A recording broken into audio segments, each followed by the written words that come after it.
Hi అండి, welcome back my channel veg foodies Ajay.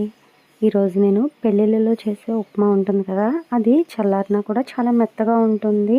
అంటే కొంచెం జారుగా ఉంటుంది. కొంచెం మనం ఇంట్లో చేసుకునే దానికంటే డిఫరెంట్గా ఉంటుంది కదండి. ఇందులో వాళ్ళు వేసే ఒక సీక్రెట్ ఇంగ్రీడియంట్ తోటి నేను ఈ ఉప్మా రెసిపీ చెప్తున్నాను. ఇలా వాళ్ళు ఆ ఉప్మాకి తెల్ల చట్నీ ఇస్తారు కదా, అది డెడ్లీ కాంబినేషన్ అండి. ఈ రెసిపీ ఇప్పుడు మనం చూసేద్దాం. చాలా టేస్టీగా ఉంటుంది. ఇలా కనుక మీరు చేశారంటే ఇంకా నార్మల్గా చేసే ఉప్మాలా కాకుండా ఇలానే చేసేసుకుంటారు. అంత టేస్టీగా ఉంటుందండి. ఈ ఉప్మా వచ్చేసి మనకి చల్లారిన కూడా చాలా మెత్తగా జారుగా ఉన్నట్టే ఉంటుంది. ఈ రెసిపీలోకి వెళ్దాం. ముందుగా ఒక కడాయి పెట్టుకొని అందులో ఒక 3 నుండి 4 స్పూన్ల ఆయిల్ వేసుకొని ఆ ఆయిల్లో 2 స్పూన్ల శనగపప్పు, 2 స్పూన్ల మినపప్పు, ఇంకా 1 స్పూన్ చిన్నగా కట్ చేసుకున్న అల్లం ముక్కలు, ఇంకా ఆవాలు, జీలకర్ర, ఇంకా ఒక 4 నుండి 5 పచ్చిమిరపకాయలు, ఒక ఉల్లిపాయ సన్నగా తురుముకున్న ఉల్లిపాయ ముక్కలు, ఇవన్నీ వేసుకొని కొంచెం సాఫ్ట్గా ఉల్లిపాయ కుక్ అయ్యే వరకు కూడా మూత పెట్టి తర్వాత ఒక 4 నుండి 5 చిన్న టమాటాలు తీసుకుని దాన్ని ప్యూరీ చేసుకుని ఇందులోనే కొంతమంది ఒక టమాటాని చిన్న ముక్కలుగా కట్ చేసుకుని కూడా వేసుకుంటారు. మీకు నచ్చితే అలా కూడా యాడ్ చేయొచ్చు. ఈ టమాటా పచ్చివాసన పోయే వరకు కూడా కుక్ అవనివ్వాలండి. ఇలా కుక్ అయిన దాంట్లో ఇప్పుడు మనకి ఆయిల్ అనేది పైకి తేలుతుంది. ఈ టైంలో మనం సరిపడా ఉప్పు, ఇంకా ఒక 1/2 స్పూన్ పసుపు కూడా వేసుకొని బాగా కలుపుకొని ఇప్పుడు ఇందులో మనం ఒక గ్లాస్ ఉప్మా రవ్వకి 3.5 గ్లాసులు వాటర్ వరకు వేసుకోవాలండి. అప్పుడే మనకి చల్లారిన తర్వాత కూడా ఈ ఉప్మా అనేది జారుగా ఉంటుంది. ఇప్పుడు ఇందులో ఒక చిన్న గ్లాసుడు పాలు వేసుకోవాలండి.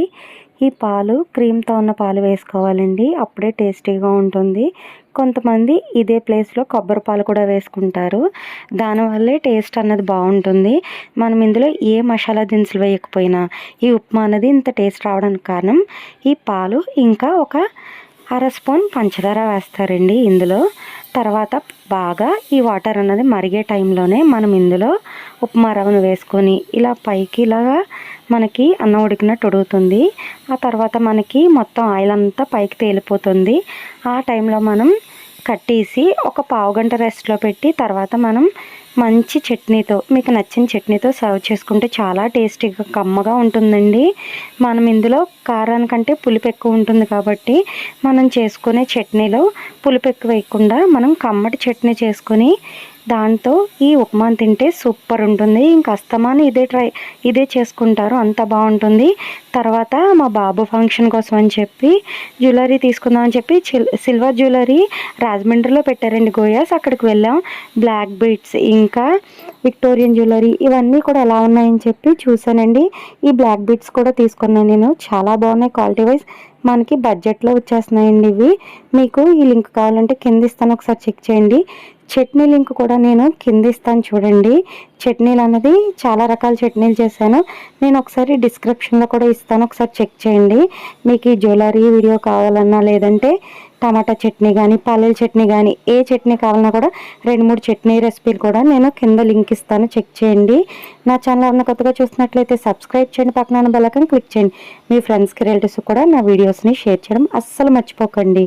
మీకు ఇంకేమైనా వీడియోస్ కావాలంటే కామెంట్ చేయండి, చేసి అప్లోడ్ చేయడానికి ట్రై చేస్తాను. Thanks for watching friends. Bye bye.